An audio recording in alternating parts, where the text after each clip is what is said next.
Bonjour à toutes et à tous, je fais cette petite vidéo rapide pour vous parler de ce qui est en train de choquer beaucoup de personnes en France.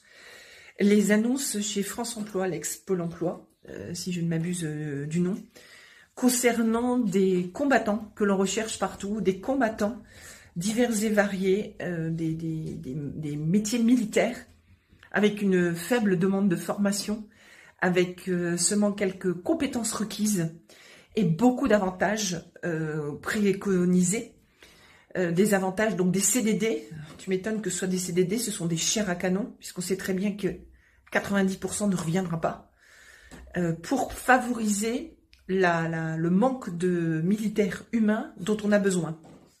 Parce qu'il nous faut des hommes pour pouvoir combattre.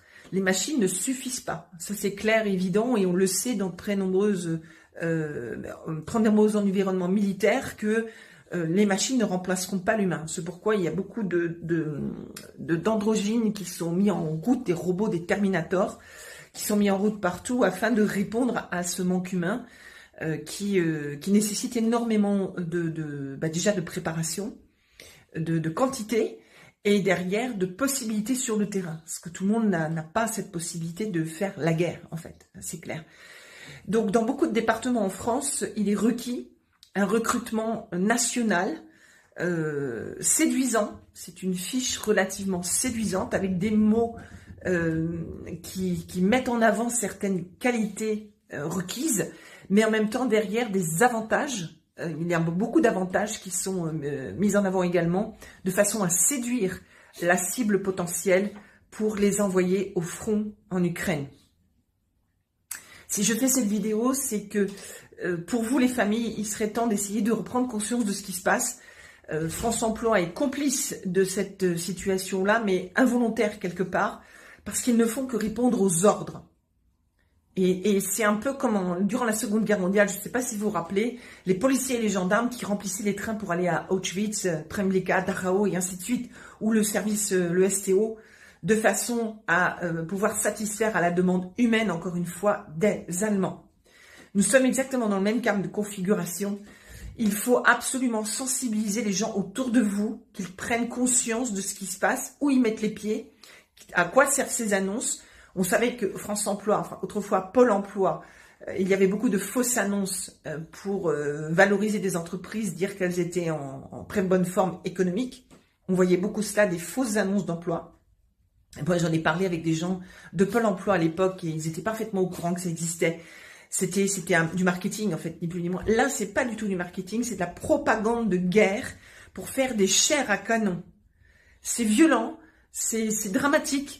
J'ai pas les mots, je n'ai pas les mots parce que beaucoup de jeunes vont se laisser avoir en se disant « Ouais, t'as vu, je vais gagner beaucoup, puis en plus, je vais pouvoir faire peut-être un rêve d'enfant, devenir militaire facilement et conduire un super engin. »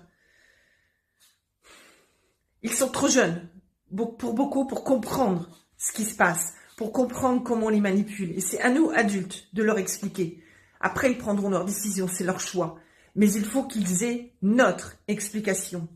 Le revers de la médaille. Il y a toujours un revers de la médaille, surtout quand on offre autant de facilité comme c'est le cas actuellement sur ces annonces-là. Alors, ce que je vous demande, si vous voulez bien, c'est de diffuser cette vidéo et d'autres qui en parleront, parce que je ne pense pas que je serai la seule à en parler, de façon à ce que nos fils, tous nos membres de la famille qui sont aptes à partir aient ce discours, soient conscients de là où ils mettent les pieds, qu'ils aient une connaissance de ce revers de la médaille, qu'ils fassent très attention, parce que, je suis désolée, mais je pense pas qu'ils reviennent. À moins qu'ils se rendent aux Russes, ils ne reviendront pas. Poutine a été clair et il va pas rigoler là-dessus. Ça, c'est sûr qu'il va pas rigoler, c'est pas son genre. Ça va pas être possible. Premièrement. Deuxièmement, c'est la fin de l'Ukraine. Depuis un moment, on allait annoncer cette fin de l'Ukraine. On sait très bien que l'Ukraine a perdu.